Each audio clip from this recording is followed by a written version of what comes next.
Good morning, good morning. I hope everyone has had a nice, easy morning, wide awake. And if you're not, then we'll try to keep you excited, engaged today, because we have an amazing first panel. You can see the stars that we have on screen today, plus me. I will be hosting today. I'm James McEwen from the Global Institute of Sport. We are a sports education institution, and I've been fortunate to work in sport my whole career, so it's a pleasure and a passion to speak to people like these, speak to experts that we have today. We have a very international lineup, and I will tell you a little bit more about each of our guests. Are we all good at the back? All good to go? Okay, thanks very much. So, first of all, let me introduce the lady to my left, Joana Oliveira. She is the CEO of Sports Diamond, a sports management agency. She hails from Portugal. She has worked with football talent, with governments, with federations, with the World Cup, and manages the talent to activate and provide partnership opportunities in those events and countries around the world. She is going to give us a unique perspective today about the topic at hand. We then have the education perspective, Sharona Friedman. Sharona Friedman is President and CEO of the Global Institute of Sport. Sharona has an impeccable background in higher education. She spent her whole career in education. She's worked at universities such as the University of Chicago Booth, Imperial College London. She then transitioned into sports education with the University Campus of Football Business 11 years ago, and now Global Institute of Sport. Thank you, Sharona. And then, of course, in the middle, last but not least, we have Ronald de Boer. I'll give you his bio, but I'm sure many of you know this already, or a rough summary of his bio. So, played in 2 World Cups, played in 2 European Championships for the Netherlands, 2-time Dutch Footballer of the Year, La Liga champion with Barcelona. He won multiple trophies, including Scottish League champion with Rangers. He won, for our current setting today, he was 5 times Eredivisie champion with Ajax, and of course, the amazing Champions League in 1995, he won with Ajax. And he now works at the club in a coaching capacity. So a big round of applause for everyone on stage, if you could. Thank you. Thank you. To set expectations for today, so the title of the session is Knowledge is Power. And it's a discussion about how to navigate the next step in your career. There's a lot of knowledge here today, so we're going to get that knowledge out of them. And then hopefully it's, for you guys, it's something that you can take away for yourselves, for the clients you manage, for the players that you work with, and to help them navigate their careers and your own career. And especially the transition from playing into a career in sport. So that's what we're hoping to get. There will be time at the end for questions. So save your questions, and then when we ask you in 25 minutes or so, hands up and we'll have someone come with the microphone. We do want to get some knowledge to you, but it's going to be a very relaxed panel. So hopefully we'll get some good stories from football and mixed in with some education for you guys. So after that long introduction, I'll just briefly ask you to tell us a little bit more about what you do at the moment, if that's okay. I will start with you, Joana. Tell us about Sports Diamond and all of the amazing work you do with your agency. Okay. Good morning, everyone, first of all.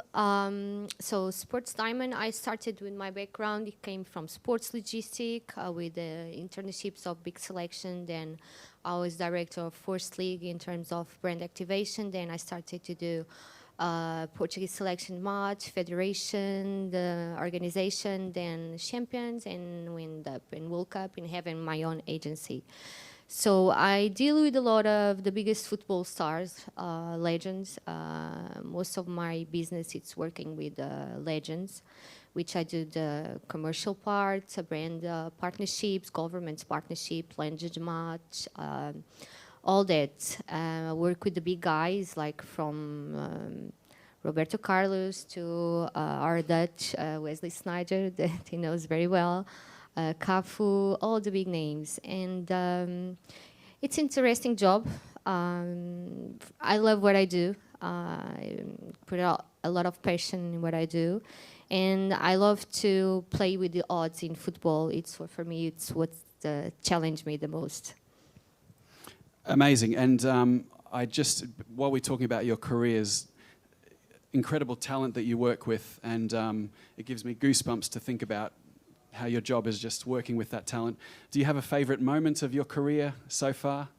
Yeah, my favorite moments I cannot forget, and it's I think everyone that even watched that match on TV will never forget it. It's the World Cup, the final match. For me, it's one lifetime game, and it's gonna go. I think it's gonna be the best game ever. So it was really amazing to be there. I should also mention, Joanna also works with Veridas. Veridas, the official facial recognition technology partner of this event. So visit Veridas while you're here. Yeah, so all of you are scanned in my system. Amazing. Thank you, Joanna. Sharona, you have... That system thought that I was my brother, Frank. He exchanged me for my brother. Frank. It's the wrong person on the stage. Sharona, you, tell us a little bit more. We've heard about the education companies you've worked for. Now you moved into sports education. Tell us a bit more about what Global Institute of Sport does, if you could, just for those who don't know. Sure. First of all, I see like several ex-staff in the audience and ex-students and alumni, so it's kind of cool. So some of you might know better than me, but so the Global Institute of Sport, it really, we are what we say on the tin. We teach degrees in sport. So we teach undergraduate and postgraduate degrees in things like football coaching, performance analysis, sports agency, sports psychology, sports marketing, sports media, anything you could imagine. But we don't actually teach you how to play sport, but anything around that. We do university degrees, and we do them all over the world. So we operate in across Europe, Australia, the US, and I'll clarify this early on, Canada, where I'm from. We've got other locations all over the world. Yeah, we're very passionate about education, both for democratizing access into the industry, so just for the average anybody who wants to work in sport, maybe someone like me who doesn't particularly have talent on the field or the pitch like others, or for people who want to progress their career that are already in the industry, and we also do a lot with player transitions. Now, Sharona, you mentioned you're Canadian. We've got Portuguese, we've got Dutch. In my notes about you, I have that you have studied and worked in 7 countries. 8. 8 countries. And you've visited 109 countries? 109, yeah, working on 110. I'll let you know where that is once I figure it out. Fantastic. Thank you, Sharona. Now, Ronald, you are, obviously your football career was incredible. Now you're working with Ajax. Tell us a bit more about that. Yeah, I'm now, how do you say, related with Ajax, because I do several things at Ajax. I'm an Ajax ambassador, so I represent Ajax when events like this.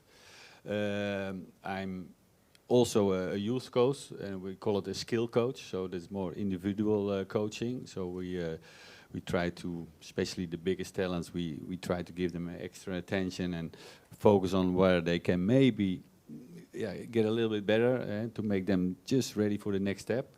Then I'm a football analyst on TV with Ziggo Sport, the big sponsor of Ajax, and I'm also an entrepreneur, how do you say that? I'm owner of Plaza Padel, the biggest growing sport in worldwide, but also in Holland, and also owner of the most beautiful skybox in the Amsterdam Arena. So it's a beautiful place to watch the games.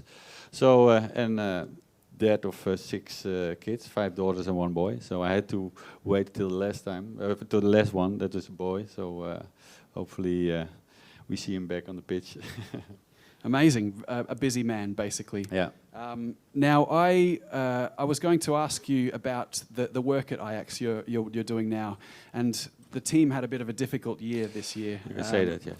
Yeah. Any thoughts about next year? Is the future No, bright? I always say it comes and goes, and if you think about the last 12 years, you've been 7 years champion. You reached the European final against Man United, Europe League. You were with almost 1.5 leg in the final of the Champions League in 2019. You have several cups, other cups. Do you have then? Would you sign for that? I think directly. Of course, there comes a moment that it doesn't go well, and of course, when Ajax suffers like this, it's the biggest club in Holland, so everybody has his opinion. So the stress is high, and you have to recover. And that I know they're trying to do the best. And if it's not happening next year, it will happen the following year. But I have the trust and belief that the people who are in charge now, because we made quite a big change. And in the background, Louis van Gaal and Daley Blind are also giving advice. And then we have our Farioli, the new coach, Francesco. It's what is in the name, beautiful. And we have a lot of trust, and we will see what happens next year. But I always go with confidence, and it can change so quickly. I think it's in companies you have to stay alert, and if you think you lay back a little bit, because I think that happened a little bit, and that you don't anticipate too quick, because you think, oh, it's going well, because everybody thought I will be the Paris Saint-Germain, the Bayern Munich of Holland. That didn't happen, and I think we are waking up we are woken up very heavily, and we have to see if next year can be a totally different year, hopefully, than this year. Good luck with the club. And the other ventures that you're talking about, successful entrepreneur and busy father, you sound like you have had an amazing post-football career. And one of the topics we wanted to talk about is how players can transition from playing to working. How was that for you? Tell us about your story of when you were playing and your preparation or your change into being your next career. I think it's important that you, for me then, because we say we just had a discussion behind the stage, that because football is only a certain period that you play, and hopefully you're successful, and then you have another career. Hopefully, and you have to think about that already. Most of the people don't do that. Now we have people like Joanna who realize that, and for you, for example, Sharona, that you understand. Oh, we need to help those guys, because a lot of people where I played with, or even especially more the time of Johan Cruyff, for example, stars on the pitch, but after that they didn't have a career, and that is dangerous. And I think I had the luck, and that they have to think about that, where you will come back, and that's for me, home base is Holland, that you have a network. And I had a network, because I stayed here when I was almost 29, then I went to Barcelona. So people know me, I had here all the success. When you come back, they still relate you to what you have done here, they respect you. And if you go early, and what happens now with a lot of youngsters, they see the big money, they go quickly with 7 years old. And don't get me wrong, when you get a contract of 5 years and it's big money, for example, 5 million, it is a lot of money also for the parents. They think, oh, well, let's go, let's take it. Of course, I give you an example. There's one of the biggest talents who now left, but I said 3 years ago to him, because he said, I want to be the best player of the world. I said, no, it's great, because but then you have to make the right choices. And of course, you never know, you need the luck, but if you now make the wrong choice, the wrong path, you can maybe now earn a lot of money, but if you say what you want to be, the best player of the world, your sons or daughters and that generation can, you can provide for them. But if you make now the wrong decision, maybe you only can provide yourself, but then it's gone. And then also you don't have any networking, because you probably will come back to your home ground, Holland, and nobody knows you. And then, so it's very important to make the right step. So I try to always put them a mirror in front of them and think about what the next step will be, because it's crucial. And the players that you're working with at the moment, some of them, they don't become stars. No. You're working with the under-17s, under-18s, and not many of them become superstar pros, do they? No, exactly. And how do you help them prepare for maybe not having a football career? Now, of course, I mean, time changed unbelievable. Now we have the school at the academy. In my time, where I had to picked up by my parents and drive 70 kilometers and quickly change in the car and then step out of the car on the pitch and then come back. And my parents had to, or my mother or my father, it depends how. If my father could finish his job, he would love to see our training. But otherwise, my mother had to prepare the food. So it was totally different. Now everything is arranged at Ajax. It's like a 6-star venue always with the food. It's amazing. So I prepare them that they you have to realize that only if, for example, this group is this generation, only maybe 1 or maybe 1.5 will make it, and who's going to be that player? So be also then aware that you have. Think about, if I don't make it, what next? And that, of course, we have people now. We have teachers and everybody at the academy.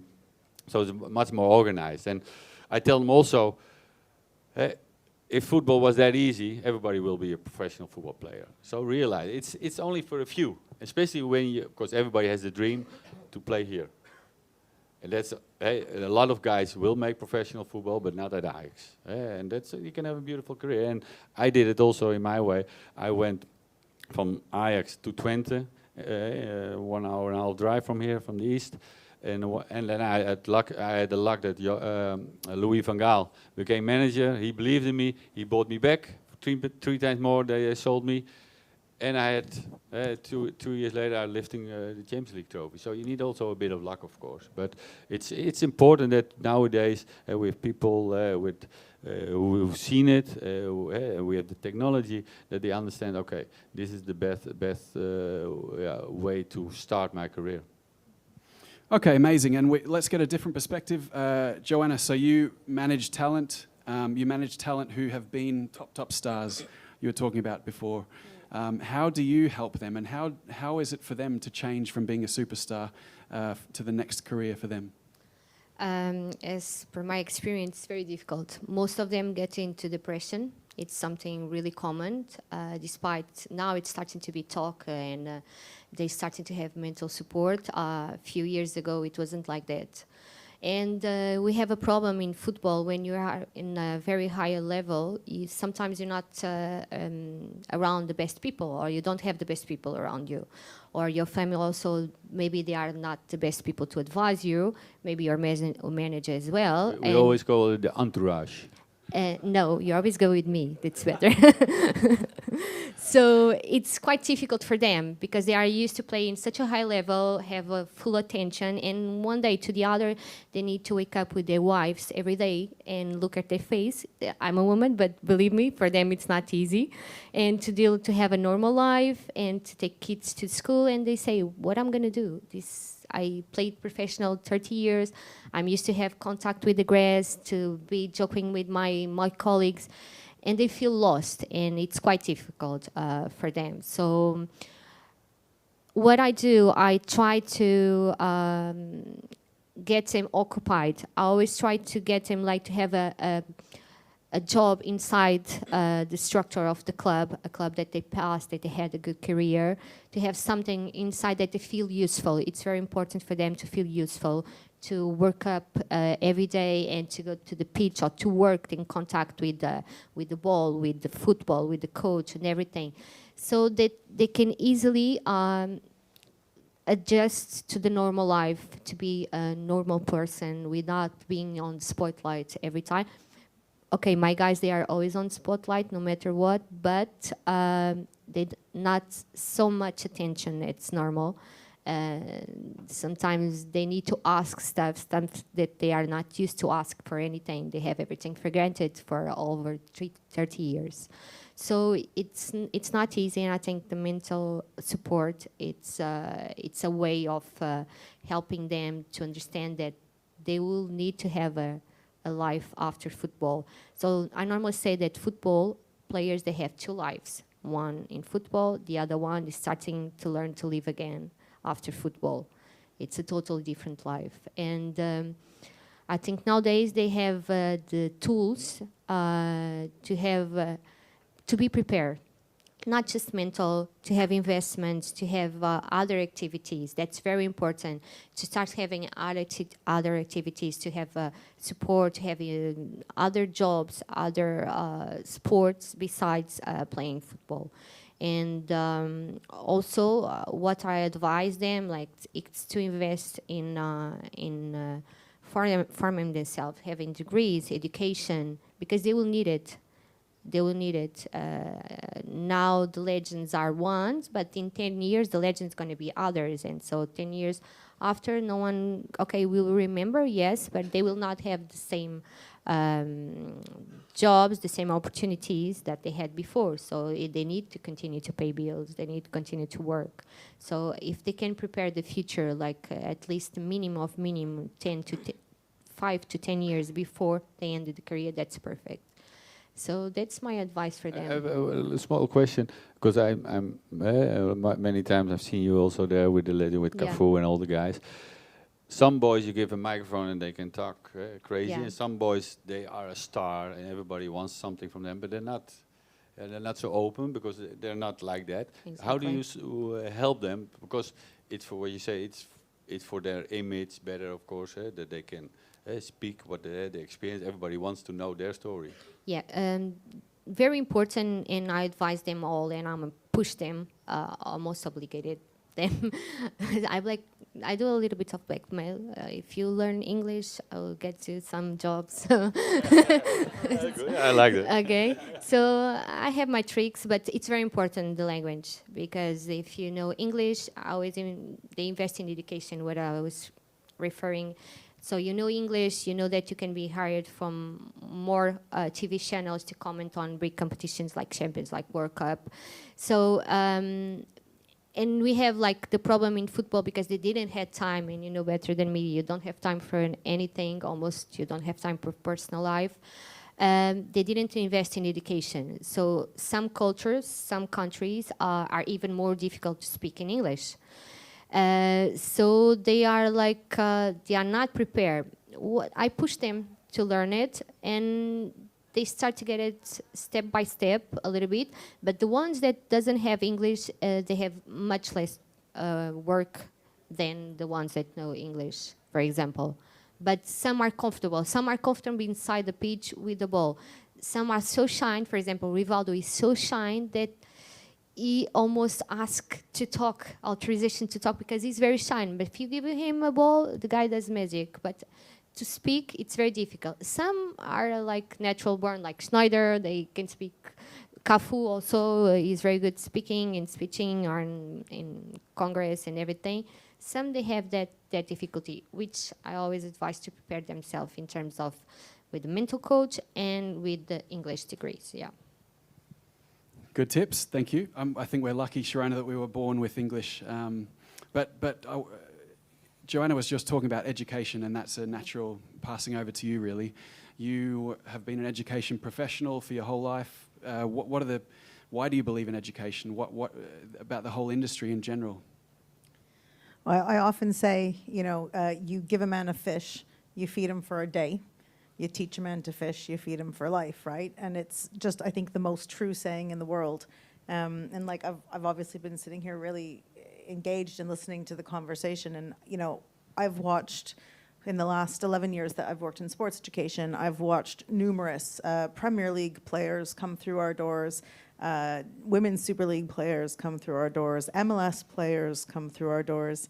Olympic champions, NFL players, and they come at different stages, right? Some of them actually do, like they'll do our online degrees, so then when they do have downtime, because they have to be, you know, like resting, it gives them something to do. People like absorbing content, why not a degree, you know?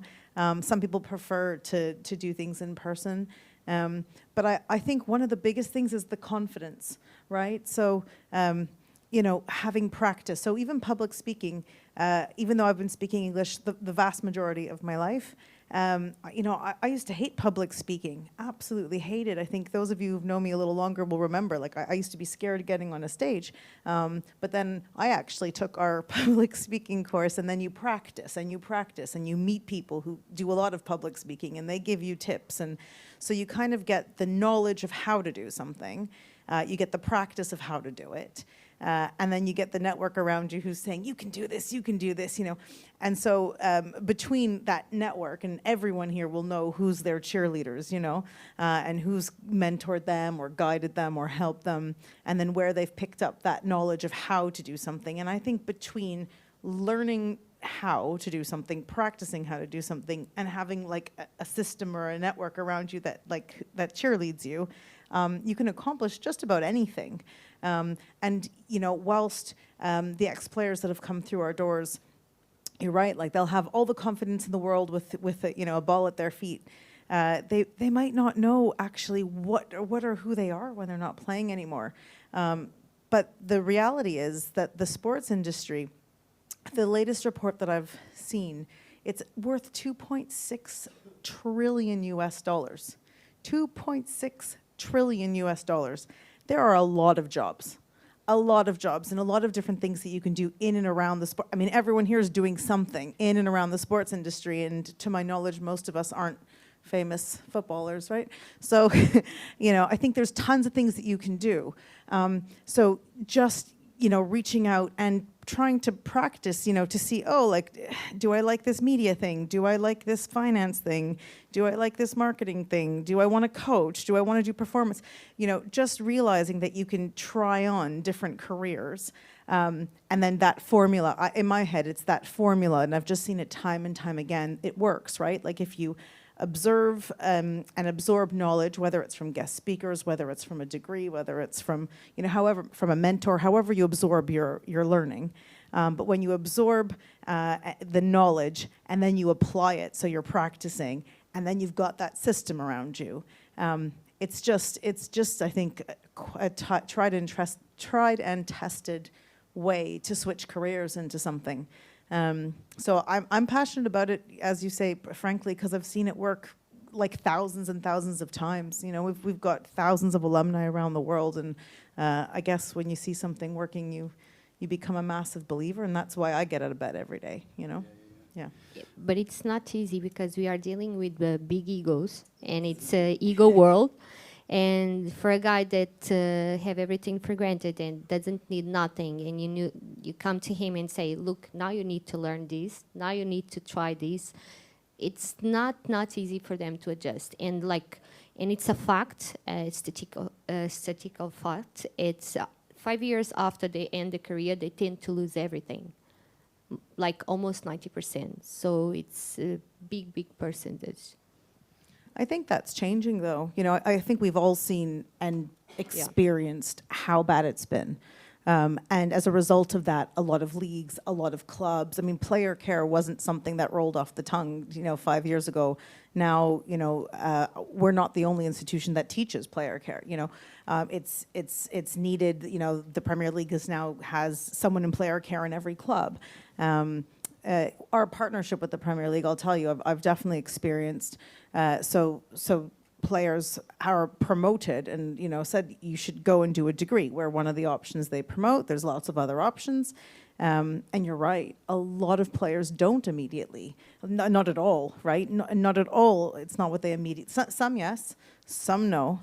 But I think the fact that we're starting to get in their minds earlier and they're seeing more examples. You know, they say you can't be what you can't see, and that's usually about, you know, women or diversity. It's also about player transitions. I think in all cases, you know, once they start seeing, oh, right, like, you know, Jason Roberts, he's now the chief development officer of CONCACAF. That's pretty cool. Or, you know, present company, you know, like, oh, he's not playing anymore, but look at the CV that, you know, James just rattled off.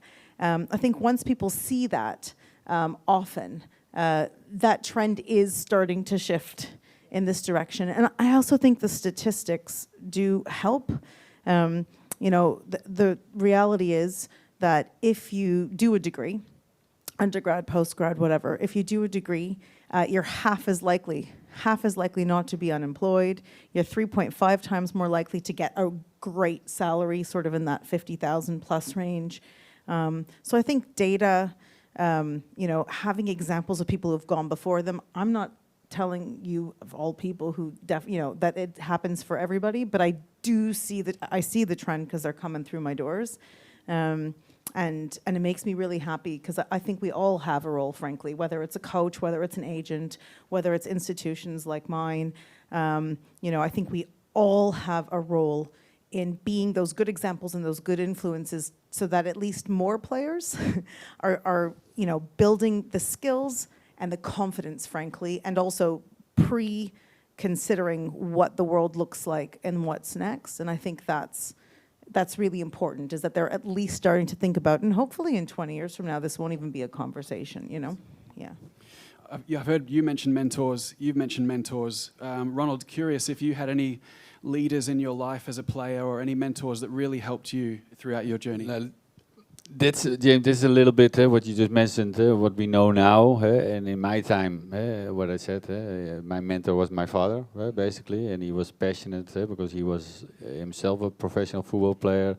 Unfortunately, he got injured, and at that time, getting a big injury, the medical care was not so good. So it was probably his, dream also to be a great star, but it didn't happen. And then maybe he reflected to us. So he helped us. So for me, he was my great mentor.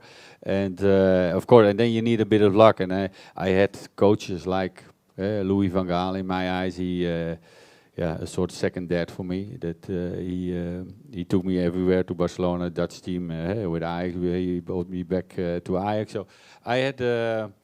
The feeling that he is so important for me, and he was always very honest. If I, for example, I still remember that I had to come in his office when I came back from Twente, and I was playing in the beginning quite well, and then it went a little bit less, and then he says, "Ronald, come to my office." He says, it's not going really well lately, and you have to step up because Seedorf was then 17 or 18. And he says he's jumping next to me on the bench because he thinks it's time to change. He says, but this is, I give you one more chance, and that is for me always good for that I like about a manager, that he could also say nothing and then take me on the bench.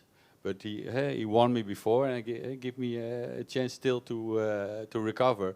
I did so, but that for me still is very clear in my mind what he did for me. So for me, he is very important.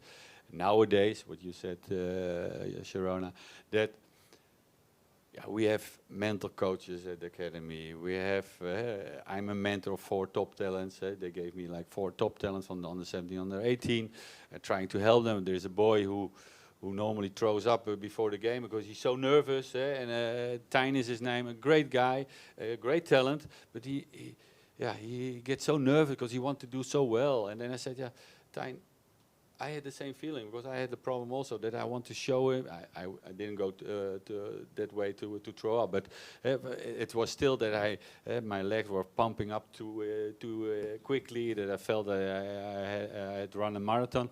And I tried to help him with my experience and tell him, like, listen, Tijn, if you're not making mistakes here, you would already play for Real Madrid. So make mistakes, but do it with confidence. And from that, from making those mistakes, you will learn, because that is the way up. And if you do nothing wrong, you will never learn anything, because this is not the level you want. You want to grow. So be confident that you're going to make mistakes, doesn't matter. And he had an unbelievable season this season, not only because of me, but all the people around it. And we have now so many people who can just help them. We have a guy who who studied, an ex-professional judoka.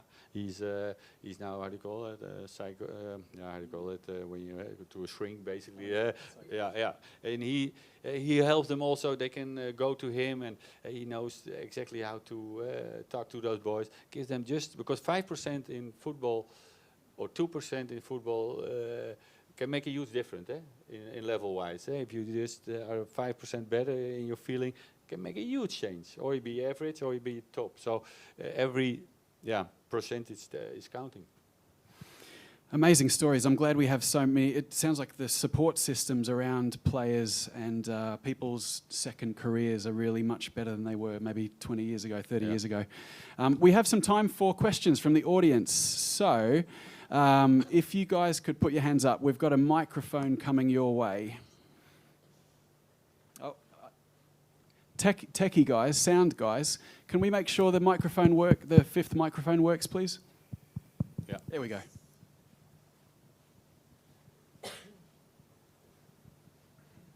Hi, good morning.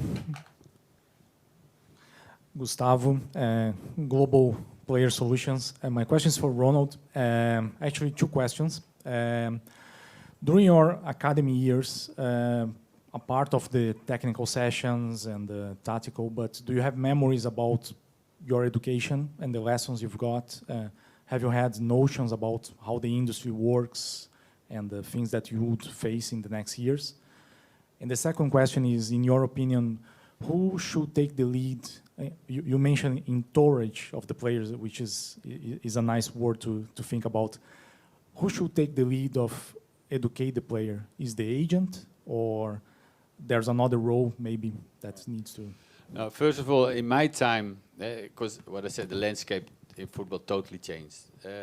What I said, we had, for example, you as a coach, the whole week.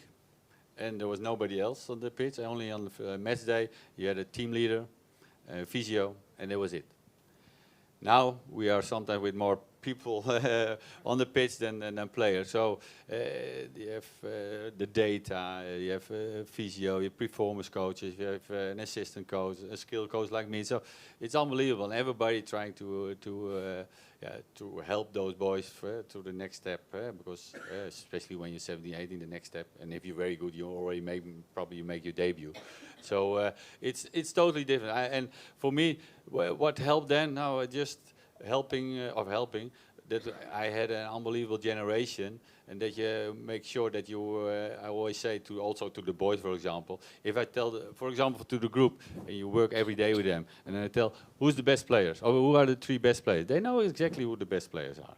And if you're not in there, I tell them, make sure you come in the top 3. That's your goal now, to make that people say that to you, that you are in the top 3. And that was also in my time. I knew Brian Roy, Richard Witscher, they were the biggest talents. Then I thought, I want to be there like them, or maybe even better. And that gave me the willingness and the drive to work every day hard. Now we have so many help in that sense. And the second question was, what was again the second question? Who should take the lead of? No, I think. Don't say it's not me. Okay. For me, it's very important, because when you say at 14 they have already an agency nowadays. If you're good, people already are connected with an agency, and I think there's a role for that agency, very important.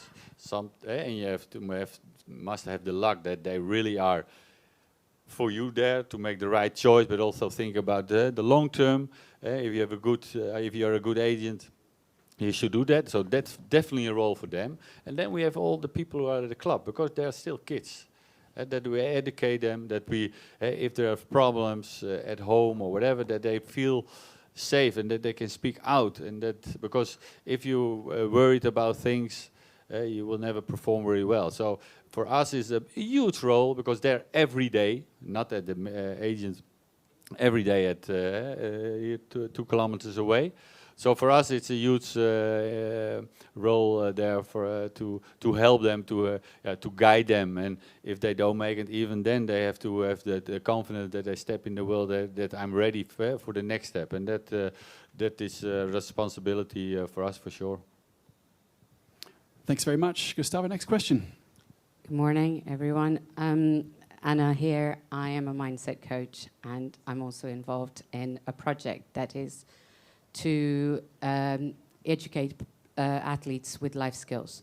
So it's not the English and maths, but it is the life skills. And I wanted to ask, how much of that is done here? I mean, I'm from the UK, and how much is done here in the Netherlands in terms of advising and match fixing, sending the wrong tweets online, PR, media, so all around communicating in the media and basically player development off the pitch.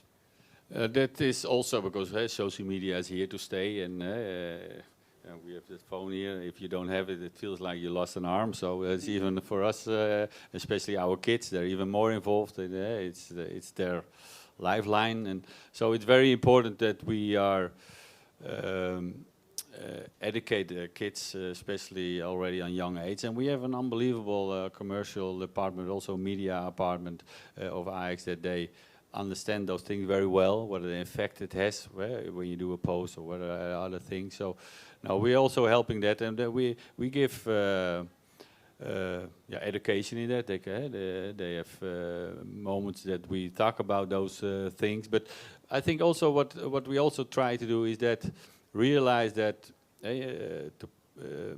to put them in the society. Sometimes they have to for example, have a day with the cook who make the food. We have wonderful cooks there, but they have to prepare the food also. So every boy from the under 16 or 17 have to also join for one day to prepare the food, so that they understand where the food comes from, but also that it's hard work, and that they realize that they appreciate it, those little things. And sometimes they go here. We're now in the southeast of Amsterdam. And it's a beautiful area here, but also a lot of neighborhoods are not that great here in the South. They're known for that. And those kids have to go there and to see what's the real life, but also help kids who are maybe struggling. They're very vulnerable to go in the how do you call it, the violent scene. And so we try to also give something back to society and especially the region. And those aspects, I think, is very important for the youngsters. Amazing. I think we can do one more. Is there any more? Any more hands? Okay, I have got one more for everyone. The Euros this summer, the men's Euros. We have Portugal represented, Netherlands, and you're Canadian, but I know you work at Wembley, so you're going to represent England. Thoughts, Sharona first. England's chances. I mean, as discussed, if Harry Kane scores lots of goals, we'll win. And if not, we might not win. Yeah. I like it. Joanna. I hope that Portugal at least goes to the final. I hope so. We have amazing selection, but we talked about that before, previously. I think France will be in the final. They have an amazing selection, which I'm not happy about it, but we have Portugal and France, we have something. But France definitely, hope Portugal will be as well.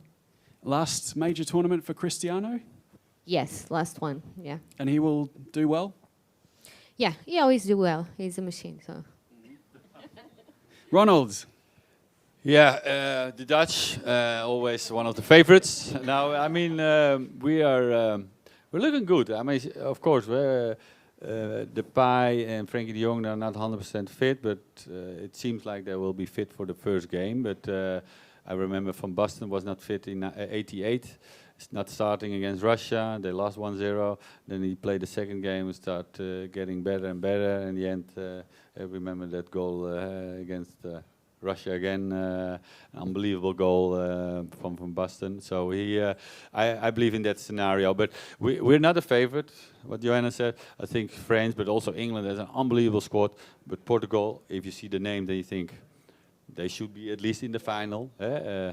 Problem maybe is Cristiano, but that's we're going to talk later. But no, with all respect, I love Cristiano. He's amazing, but I think that they're now the youngsters are now there. They can maybe do the job a little bit better. But anyway, the Dutch team has a good squad. I don't think nobody will be happy to face Holland. We're in a good shape. So we're a dark horse, and I think we can reach at least the semi-final. I hope for an amazing. But I also want, that's important, you have to be remembered.